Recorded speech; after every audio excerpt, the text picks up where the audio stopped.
उपासक अपने उपास्य देव में तन मन प्राण सर्वस्व समर्पित कर देता है तो उपास्य देव उससे एक क्षण भी दूर नहीं रहते।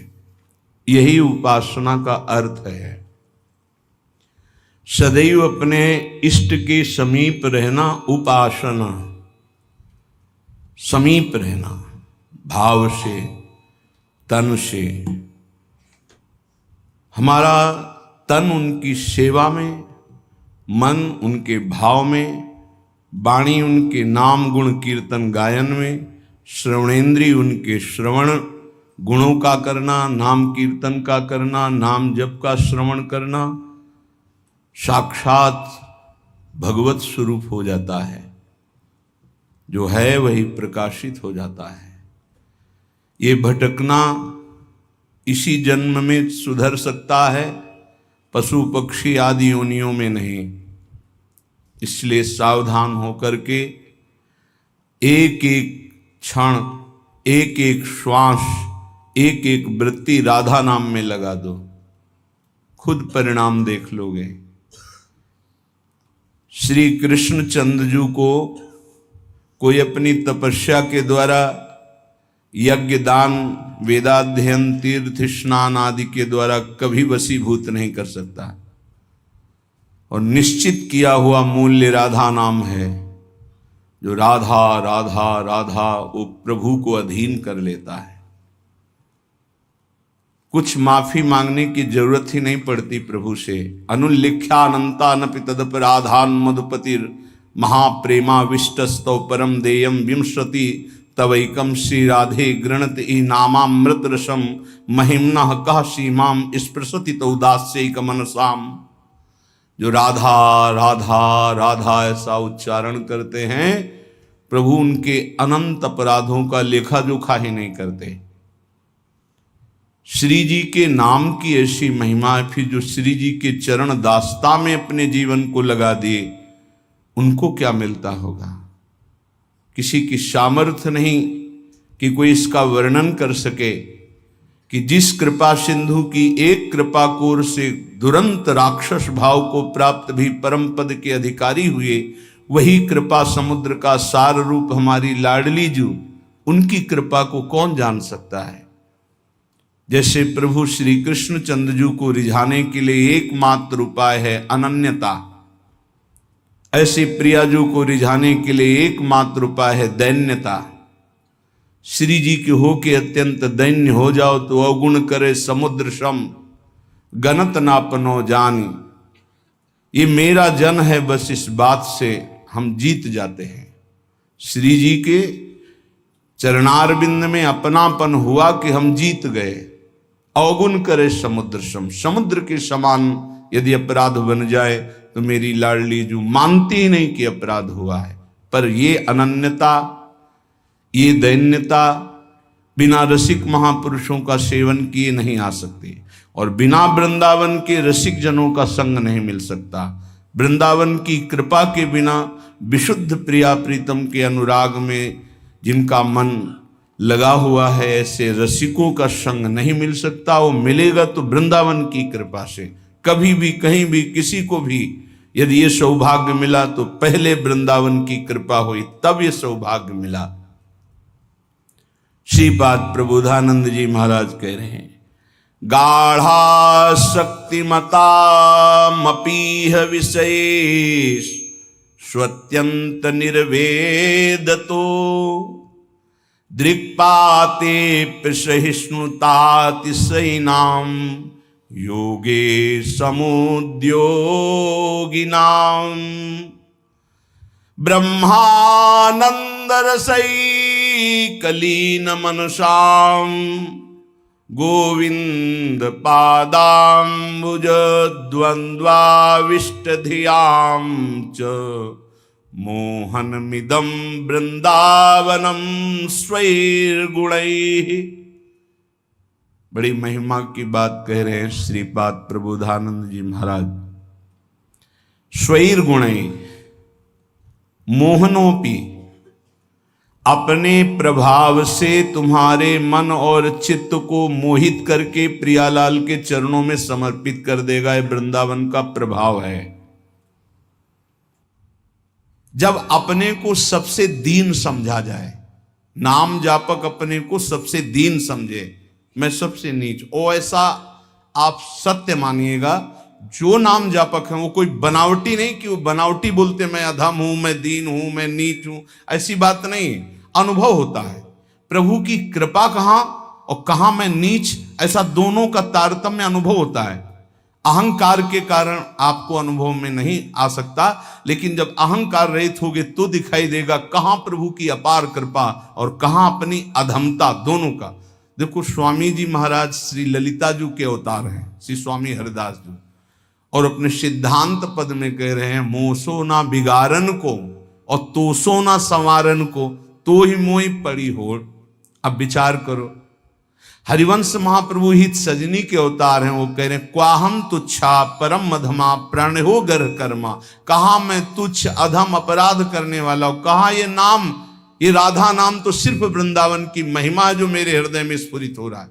क्या है ये? कोई साधक है, कोई संत है? ये तो साक्षात भगवान आचार्य रूप में अवतरित होते हैं। तो जब जब होए धर्म के हान, सेवक जी महाराज हरिवंश महाप्रभु के लिए लिखते हैं, जब जब होए धर्म के हान, तब तब तनु धरि प्रगटत आन, जान और दूजो नहीं।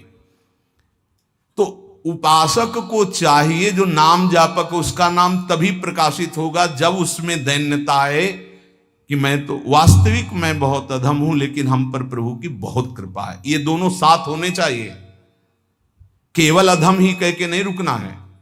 देखो हनुमान जी महाराज परम ज्ञानी महाभागवत, असमय अधम सखा सुनु, रुक नहीं गए, पर मोहू पर रघुवीर, देखो मेरे ऊपर कितनी कृपा, यद्यपि मैं अधम हूं, ये बात ध्यान देनी। नाम जापक उपासक तभी दिव्य ऊंचाई पर पहुंचता है जब तृण से भी अपने को नीचा समझता है। बहुत सहनशील होना चाहिए नाम जापक को, नाक में गुस्सा नहीं होना चाहिए। और ध्यान रखना, भजन करोगे तो ये आ जाएगा, सही ढंग से चलोगे तो नाक में गुस्सा आ जाएगा, क्योंकि अभिमान स्फुरित होगा जो अंदर है, उसको दमन करने के लिए गुरु शासन में रह जाता है। त्रिभुवन में कोई दूसरा नहीं है जो भजन का अभिमान नष्ट कर सके, केवल गुरु नष्ट करते हैं। एकमात्र अहंकार पर अगर हथौड़ा कोई मार सकता है ज्ञान का, तो केवल गुरुदेव है, दूसरा तो ऐसे ही बोलेगा, लेकिन वो सीधा प्रहार उसी अहंकार पर। बहुत सहनशील उपासक को गुरुदेव की कृपा बना देती है। इसलिए एक प्रश्न हुआ था कि हम अव्यक्त रूप से गुरु मान लेते हैं तो हमें क्या भगवत प्राप्ति नहीं होगी? देखो, अव्यक्त तुम्हें चपत लगाने नहीं आएगा, ध्यान देना। अव्यक्त तुम्हें ऐसा नहीं कि खड़े रहो, यहां यहीं खड़े रहो जब तक लौट के ना आए, यहीं खड़े रहो, चलो ऐसा करो। ये हमको प्रगट गुरु चाहिए, क्योंकि हम प्रगट में फंसे हैं। वो हमको दुलार भी करें, हमें डांट भी सके, हमें चपत भी लगा सके, तभी हम सुधरेंगे। मान लो हम अव्यक्त गुरु मान लेते हैं तो जो मन आया सो कर रहे हैं, वो समझा। अव्यक्त गुरु तुमको कौन ऐसा है जिसको उपदेश नहीं कर रहे? आप बुरा करने चलते हो, अव्यक्त गुरु अंदर रोकते, मान पाते हो आप? एक त्रिभुवन में गुरुदेव के सिवा कोई ऐसा नहीं जो निर्विकार और निरहंकार कर सके। ये हम खुली बात कहते हैं। भगवान भी हमारे हृदय में बैठे रहे, निर्विकार नहीं किए। जन्म जन्मांतर से हमारे साथ हैं, कभी निर्विकार नहीं किए, कभी निरहंकार नहीं किए। वही हृदयस्थ भगवान अव्यक्त जब व्यक्त रूप गुरु रूप धारण किए तो पक्का सुधार हो गया, पक्का माया से मुक्त करने का मार्ग दिखा दिया। नहीं तो हाथ उठा कहते चाहे सर के बल खड़ा होकर तप करे, अहंकार पे कोई फर्क नहीं पड़ता। 10-10 हजार वर्ष तक खड़े रहे, जटाओं में घोंसले बन गए, चिड़िया बैठी, तुम कितने साल जियोगे? सारा अहंकार मिट्टी में, सब ज्ञान है तो क्या हुआ? केवल जल पी के रहे तो क्या हुआ? कितने ऐसे पशु पक्षी जल आहार करते हैं, उनको भगवत प्राप्ति हो गई। हर अहंकार की धज्जियां गुरुदेव उड़ाते हैं। और जब गुरुदेव का ऊपर वरद हस्त नहीं रहता तो सिद्धता का नाटक शुरू हो जाता है, नाटक शुरू हो जाता है। इसीलिए अत्यंत दैन्य भाव वास्तविक जब आएगा तो गुरुदेव के चरणों में आएगा। पक्का समझो, हम आपको हृदय की बात कहता हूं, जब तक गुरुदेव की कृपा नहीं तो दो बातों पर विजय नहीं प्राप्त की जा सकती। विकारों पर षड विकार जित, ये गुरुदेव की कृपा, और अहंकार रहित होना केवल गुरुदेव की कृपा, ये दैन्यता केवल गुरुदेव। ये खूब अंदर की बात कह रहा हूं, खूब साधन मार्ग में चल के कह रहा हूं। जब तक गुरु कृपा नहीं होगी प्रगट गुरुदेव की, तब तक दो बातों पर विजय नहीं प्राप्त की, एक तो विकार और दूसरे अहंकार। बहुत सहनशील होना, सहनशील गुरुदेव बनाते हैं, ठोक ठोक के हर जगह, जहां कमजोर हो वहीं पीट पीट के। दूसरों को मान देना और स्वयं अमानी रहना, यह गुरुदेव की कृपा से ही आता है। जो शुद्ध रसिक महापुरुष भगवत प्रेम में डूबे हुए हैं, वही अमानिना मान देन स्थिति प्रदान करते हैं। ये स्थिति बनावटी नहीं होगा, बनावटी टिक नहीं पाएगा। चाहे जितना भारी विद्वान तपस्वी पांडित्य से युक्त क्यों न हो, जब तक वो अपने को तृण से नीच नहीं समझता, सहनशील नहीं होता, दूसरों को सम्मान देना, स्वयं अमानी रहना, तब तक उसमें भगवत भाव का प्रादुर्भाव नहीं होता। ये बात बहुत ध्यान देने की है, नहीं खाली भटकना पड़ेगा। ऐसे हमसे बनते रहेंगे कि अंधा बटे और पड़ा चबाए। भजन करना कठिन, करके बचाना कठिन, बचा के पचाना कठिन। उपासक को चाहिए कि भूख लगे तो आधा पेट भोजन कर ले, प्यास लगे तो जल पी ले। जो विरक्त है उसे सदैव अपने साधन पथ को पुष्ट करते रहना चाहिए। अपने भजन, अपने साधन, अपना संयम, अपना ब्रह्मचर्य। कलयुग में सरल, सहज, महामहिम, परम सिद्धि प्रदान करने वाला नाम है, नाम। एक बहुत बड़े विद्वान थे, महाप्रभु चैतन्य देव नाम जी की महिमा वर्णन कर रहे थे, तो उसने कहा ये सब हम नहीं मानते, ये शास्त्रों में अर्थवाद कहा गया है। अर्थवाद कहते हैं कि फल स्तुति का वर्णन है, ऐसा वस्तुता नहीं है। इतना सुनते ही महाप्रभु ने कानों को ऐसे अंगुली से बंद किया और कहा कृष्ण कृष्ण कृष्ण कृष्ण कृष्ण, श्री हरि श्री हरि श्री हरि श्री हरि। कितनी बड़ी पाप की बात कह दी और हमने सुन लिया। अरे नाम की तो निंदा कर दिया, सुनने मात्र से पाप लगता है। चलो सब चलो, वस्त्र सहित गंगा स्नान करो। इस अपराधी के मुख से नाम की ऐसी अवहेलना सुनने के कारण हम सब अपवित्र हो गए। महाप्रभु सब के सब वस्त्र सहित सचेल, सचेल में कहते हैं कि वस्त्र सहित, वैसे ही गंगा स्नान किया। फिर गंगा जी में खड़े होकर के महाप्रभु भक्तों को कहने लगे, भाई तुम सच्चे मानो, अखिल कोटि ब्रह्मांड नायक श्री कृष्ण के एक एक रोमकूप में असंख्यों ब्रह्मांड है। उन श्री कृष्ण को अधीन करने की सामर्थ्य श्री कृष्ण का नाम रखता है, मैं गंगा में खड़े होकर कहता हूं। पक्का पक्का। ये विद्वता भी बहुत कभी कभी भगवान से विमुख कर देती है।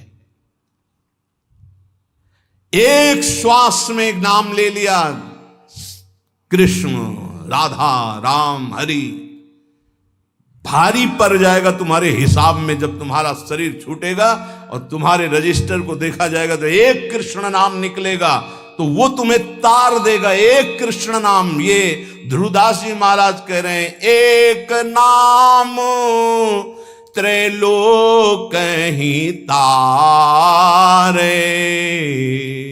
जो ना ले सो जन्म ही हारे। पूरे जन्म में यदि भगवान नाम नहीं लिया तो व्यर्थ चला गया जन्म। और जिसने एक बार कृष्ण कहा, राधा कहा, हरि कहा, भारी पड़ जाएगा। यमराज जी महाभागवत हैं, एक नाम की कीमत क्या है, पूरा त्रिभुवन नहीं है, वो विजय को प्राप्त होगा। असंख्य ब्रह्मांडों के स्वामी अजित को जो जीत ले वो है नाम। कोई योग के द्वारा उनको वशीभूत नहीं कर सकता, तपस्या के द्वारा नहीं करता, तत्वों की संख्या की गणना करके सांख्य योग के द्वारा उनको वशीभूत नहीं कर सकता। अगर कोई आज तक वशीभूत किया है तो नाम जापक ने किया है। सुमीर पवन सुत पावन नामू, अपने बस कर राखे नाम। ये नामापराध में 10 नामापराध में एक अपराध है नाम में अर्थवाद की भावना करना। इसलिए जो भक्ति विहीन, उनकी कभी बातें नहीं सुननी चाहिए। बड़े बड़े मंत्रों का जाप, तपस्या, पूजा पाठ, यज्ञ, दान, अनुष्ठान कोई भी नाम की बराबरी नहीं कर सकता। गंगा में खड़े होकर महाप्रभु चैतन्य देव कह रहे हैं, स्वयं भगवान श्री कृष्ण चंद्रजू कह रहे हैं, न साध्यति माम योगो न सांख्यम धर्म उद्धव न स्वाध्याय तपस्त्यागो यथा भक्तिर ममोर्जिता। भक्ति का स्वरूप क्या है? देवर्षि नारद तदर्पिता अखिलाचारिता तद स्मरणेन परम व्याकुल तेज। हर समय भगवान का स्मरण करते हुए अपने कर्तव्य कर्म को भगवान को समर्पित करना, यह उत्तम भक्ति का लक्षण है। और यही मनुष्य जीवन का परम लाभ है कि प्रभु के चरणों में प्रीति हो जाए। यही ज्ञान का, योग का, धर्म का, कर्म का, सबका फल है। अगर ये नहीं तो बड़ी दुर्गति है। एक बड़ा पशु चलने में असमर्थ, उसके गुदा द्वार से पीछे से कई नोच नोच के उसे खा रहे हैं, और वो केवल चिल्ला रहा है, ना भाग पा रहा है, ना कोई बचाने वाला नहीं। साहब वैसे जिंदा पीछे से नोचे। अब जब तक उसके प्राण रहेंगे कितना भयानक कष्ट पा रहा है। थोड़ा थोड़ा नोच नोच कर खा रहे। विशाल पशु है, भैंसा उठ नहीं सकता, अब उसे खा रहे। जितना छक जाएगा पेट वो चला जाएगा, दूसरा आएगा खाएगा वो चला जाएगा, जब तक उसके प्राण नहीं निकलेंगे। भयंकर कष्ट पा रहा है। ये प्रत्यक्ष यहां की दशा है। नरक आदि की तो कितनी उद्धार कर लो मानव जीवन में, ये मनोरंजन के लिए नहीं है। बहुत भयावह संसार है जिसे तुम देख नहीं पा रहे हो। जलज्ज्वालम शीतै स्वपदम करंदै समयतु, ये जलती हुई ज्वाला है। बचना है तो स्वपदम करंदै समयतु, प्रिया प्रीतम के चरणारविंद की शीतलता से इन तीनों तापों का दमन करके प्रिया प्रीतम को प्राप्त कर लो, अन्यथा कोई उपाय नहीं। मनुष्य शरीर छूटा कि धोखा ही धोखा। क्या तुम समझते हो अविनाशी हो तुम? ये तो नहीं समझ पाए तुम अविनाशी हो। तुम तो देह भाव में विचरण करते हुए भोगों में राजी हो, तो तुम्हें देह ही मिलेंगे, लेकिन ये देह नहीं मिलेगी। बार बार ये देह नहीं मिलती। रसिक शिरोमणि श्री ध्रुवदास जी महाराज कह रहे हैं, बार बार तो बनत नहीं यह संजोग अनूप, मानुष तन वृंदा विपिन रसिकन संग विरूप। बहुत बढ़िया अवसर है, अभिमान न करो, प्रार्थना मान लो। ये जो महापुरुषों की वाणी, संतों की वाणी है, ये आपके परम मंगल के लिए है। ये किसी स्वार्थ से युक्त नहीं है। ये तुम्हारे परमार्थ को, परम अर्थ, परम सुख प्रदान करने वाली है। कोई कितना भी तुम्हारी निंदा करे, क्षमा शस्त्रम करेयस्य दुर्जना किम करिष्यति, अतृणे पतितो वह्नि स्वयमेवोप शाम्यति। वैष्णव के पास एक महान अस्त्र है जिससे वो दूसरों को परास्त करता है। क्या? क्षमा। ध्यान देना, ये वो अस्त्र है जो सांप से भी भारी है। उमा क्षमा सापहुते भारी, अपने कर्म जाय अपकारी तुम्हें। क्षमा शस्त्रम करे यस्य दुर्जना किम करिष्यति, क्षमा रूपी शस्त्र का प्रहार करो, अर्थात क्षमा कर दो। दुर्जन लोग तुम्हारा बिगाड़ नहीं सकते, क्योंकि भगवान है। जैसे तिनका जलकर भस्म हो जाता है, ऐसे ही दुर्जन लोग अपने आप साप होते भारी। वैष्णव को क्षमा करना चाहिए। कहते हैं कि जैसे छात्र क्लास में पढ़ता है, जब उसकी क्लास बदलने का समय आता है तो उसकी परीक्षा होती है, ऐसे साधु वैष्णव की परीक्षा होती है। क्या परीक्षा होती? उसको गाली दी जाएगी, अपमान होगा, निंदा होगी। ये ध्यान देना, ये परीक्षा अगर पास हो गए क्या क्षमा और शांति, तो आगे क्लास में पहुंच जाओगे भूमिका में, नहीं फिर नीचे बने रहोगे। इस लोक में तुम्हारी चाहे कोई कितनी निंदा करे, तुम उसकी निंदा मत कर देना। निंदा को सहन करना। निंदा दो प्रकार की होती है, एक अपवाद और एक प्रवाद। महाप्रभु चैतन्य देव कहते, अगर बुरा काम तुमने किया और फिर उसकी निंदा हो रही है तो ठीक हो रही है, तुम्हें बचना चाहिए, उसमें भी तुम्हें नाराज होने की जरूरत नहीं। और अगर तुमने बुरा काम नहीं किया और तुम्हारी निंदा हो रही तो बहुत ठीक हो रहा है, तुम्हारा भारी प्रारब्ध जो शरीर में दंड मिलने वाला था वो निंदा के द्वारा काटा जा रहा है। भगवान की विशेष कृपा है। दोनों स्थिति में, प्रवाद और अप्रवाद में भी तुम्हें किसी तरह क्रोध नहीं करना है। बहुत बड़े महापुरुष चरणदास जी महाराज, साधो निंदक मित्र हमारा, निंदक को निकटे ही राखो, हो न देऊ न्यारा, साधो निंदक मित्र हमारा। निंदक नियरे राखिए आंगन कुटी छवाए, कमरे में नहीं बीच आंगन में रखो, उठते बैठते देखे, एक एक दोष वर्णन करे, ये बड़ी बढ़िया बात है। निंदा करने वाले भारी पापों का नाश कर देते, बात मान लो। पर जब निंदा होती है तो ऐसे लगता है जैसे दिया सलाई पेट्रोल डाल के लगा दी गई हो नहीं छाती। और उसके प्रति यही आएगा कि अगर तप होता तो राखी करके दिखा देते लोगों को। हाँ, ये अगर अंदर वृत्ति है तो भगवदानंद की अनुभूति नहीं होगी, ध्यान रखना। सहना पड़े अपवाद और प्रवाद। अपवाद, यदि गलती हुई है उसकी निंदा हो रही तब तो ठीक ही हो रही, उसमें क्या बोलना है। और अगर गलती नहीं हुई, निंदा हो रही तो बहुत ठीक हो रहा, तुम्हारे प्रारब्ध का नाश हो रहा, पूर्व प्राप्त जो शरीर को दंड मिलता और निंदा दे के भुगता दिया गया। कह रहे निंदक को निकट ही रखो, बढ़िया सुविधा दे के रख सकते हो। प्रशंसा वाले को रखा जाता है नजदीक, खड़े हो माइक में। तो आप लोगों के बीच में हम ये बड़े गर्व से कहते हैं कि पूज्य महाराज जी का सानिध्य हमारा परिवर्तन कर दिया। और हम ठीक है, और वही माइक से बोलने लगे, बड़ा दुर्भाग्य इनका संग मिला। फिर दृष्टि लो बदल जाए तो कह देला, बड़े बड़ों की बात होती है, छोटों की नहीं। निंदा में अच्छे अच्छों की दृष्टि बदल जाती है, रौद्र दृष्टि हो जाती है। जो निंदा होने पर शांत रहे वो स्थिति प्रज्ञ महात्मा होता है। पूज्य बात उड़िया बाबा जी महाराज, जैसे कोई विदेशी भाषा में हमको गाली दे, हमें पता ही नहीं क्या बोल रहा है, मुस्कुरा के चल देंगे। जब हमारी भाषा में हमको गाली दे और हम ऐसे मुस्कुरा के चल दे, बिल्कुल बुरा ना लगे, तो समझो स्थिति आई है। पाछे निंदा करियग धोवे, सुनि मन मिटे विकारा,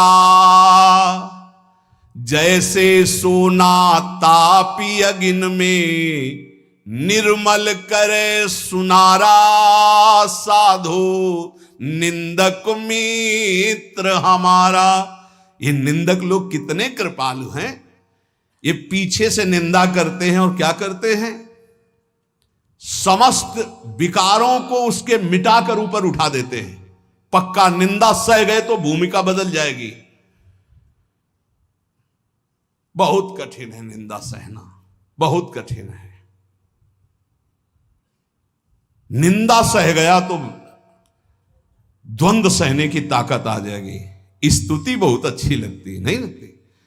बगल से निकल के कोई भी ये कह रहा कि बड़े भाग्य हैं ऐसे महात्मा के दर्शन, और कान में पड़े तो ऐसा लगता है बर्फ की सिल्ली रख गई, नहीं। और जब कोई न कोई प्रणाम, न कोई नमस्कार और कटु वचन बोले, फिर उसके प्रति हमारा नम्र भाव, ये हमारी वैष्णवता, ये साधुता है क्या करते, जैसे अग्नि में तपाकर सोना शुद्ध होता है, ऐसे निंदा करके ये लोग हमारे पापों का नाश करके हमें ऊंची स्थिति प्रदान करते। तो कौन बड़ा हुआ, जो हमें स्तुति करके नीचे गिरा दे या जो निंदा करके ऊपर उठा दे? जो ऊपर उठा दे। तो निंदक मित्र हमारा। बोले घन अहरन कसी हीरा निबटे, कीमत लक्ष्य हजारा। कांच और हीरा की पहचान कैसे होती? एक घन में पहचान होती है। घन लोहे का एक हथौड़ा जैसा होता है और उसको ऐसे रख के पक्की जगह पे, लोहे पे, और ऊपर से घन मारो। अगर नकली हीरा है तो छार छार हो जाएगा, और असली हीरा है तो कुछ फर्क नहीं पड़ेगा।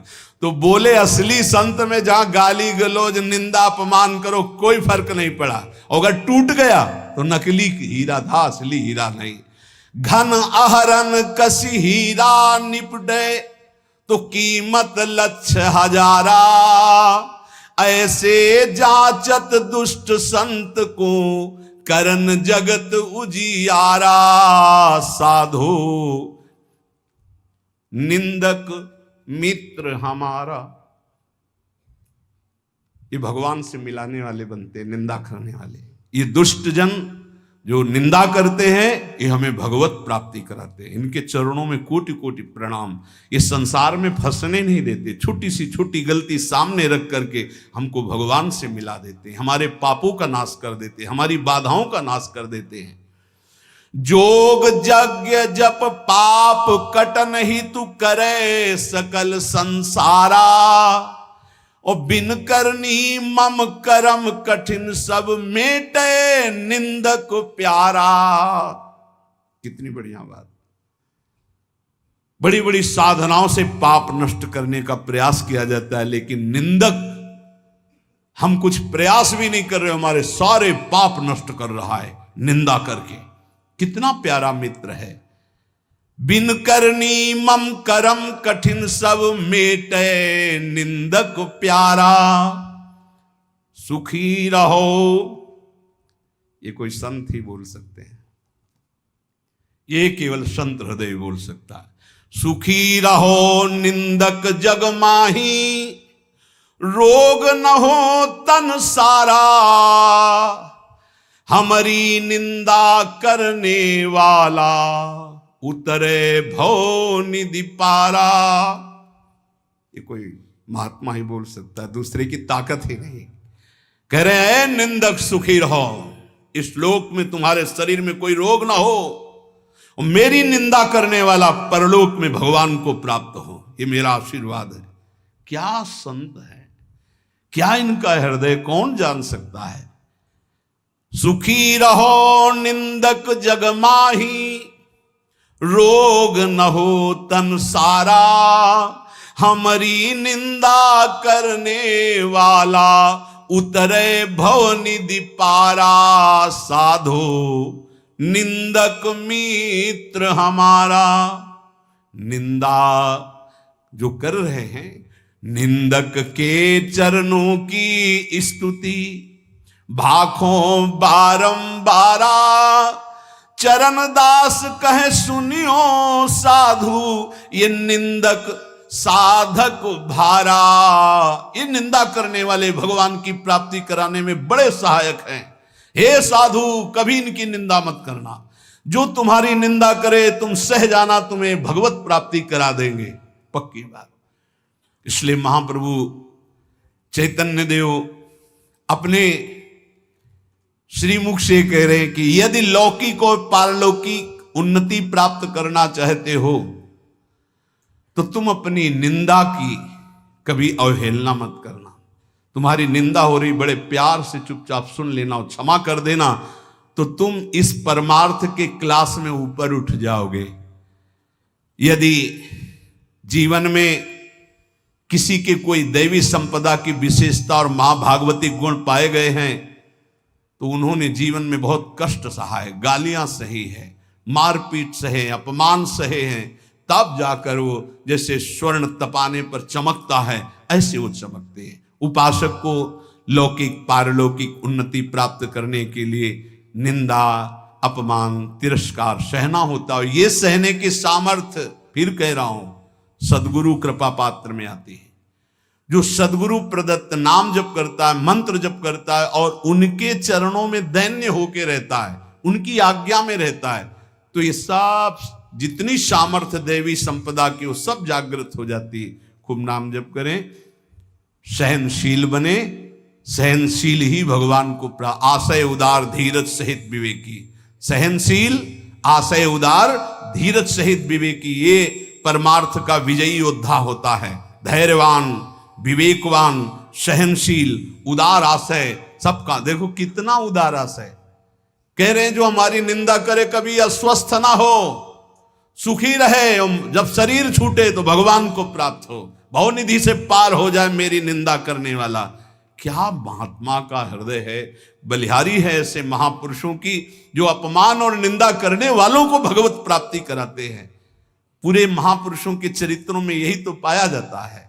हम ऐसे महापुरुषों के बच्चे हैं, उनकी शरण में हैं, तो जैसे पिता के गुण पुत्र में आते हैं, ऐसे आचार्य और गुरु की गुण शिष्य में आते हैं, शरणागतों में आते हैं। हम सब आचार्य की शरण में हैं। ऐसे सहनशील, आशय उदार, धीरज सहित विवेकी गुरुजनों का आश्रय लेकर हम यही लक्षण धारण करें, खूब नाम जप करें। शेष चर्चा आगे। श्री राधा वल्लभ।